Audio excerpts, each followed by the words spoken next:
Hi friends, నేను ఒక విషయం షేర్ చేసుకోవాలి. వచ్చాము మేము రేణిగుంట ఆ, స్టేషన్లో దిగి ఇక్కడ మద్రాసి ఆ, రెస్టారెంట్ ఉంది కదా, అక్కడ ఒక కాఫీ తాగాం. పిల్లలు జ్యూస్ తాగారు. నేను ఆ, అలవేలు మంగాపురం, అమ్మవారి పేరు మార్నింగ్ చెప్పడానికి రాలేదు.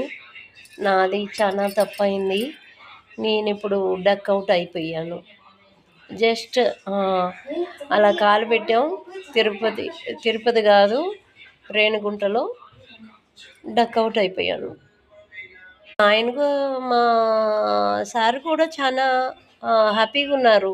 రేపు 8ంటికి బండికైనా మనం 4ంటికి దర్శనానికి వెళ్ళి ఇట్లా వచ్చేద్దాము గుడి దాకెళ్ళి అని చెప్పారు. నేనంతా ఓకే అనుకున్నాను.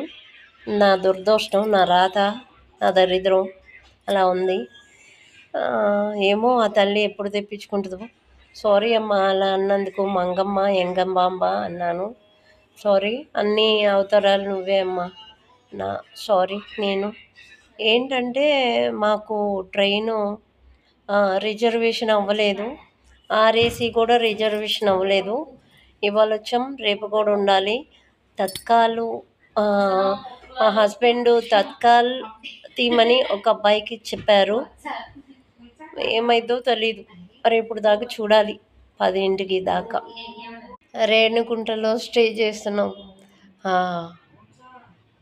చక్కగా రేపు మార్నింగ్ వెళ్ళిపోవచ్చు ట్రైన్లో మా ఇంటికి అనుకున్నాం. ఎల్లుండి మా ఇంట్లో ఉంటాం కదా అని. నాకు యాక్చువల్గా 9కి వస్తుంది. డకౌట్ ముందే అయిపోయాను. సో బ్యాడ్ లక్ అనుకున్నాను నేను.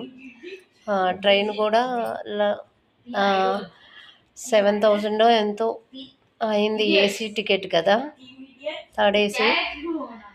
తెలీదు, పైసలు రిటర్న్ ఇస్తే మంచిగా ఉంటుంది. కన్ఫామ్ లేదన్నప్పుడు ఎందుకు రైల్వే వాళ్ళు ఇలా చీటింగ్ చేస్తున్నారో తెలీదు. ఫ్లైట్ అడిగారు మా సారు. ఫ్లైట్ వచ్చి ఒక్కొక్కళ్ళకి 6,500 ఉంది.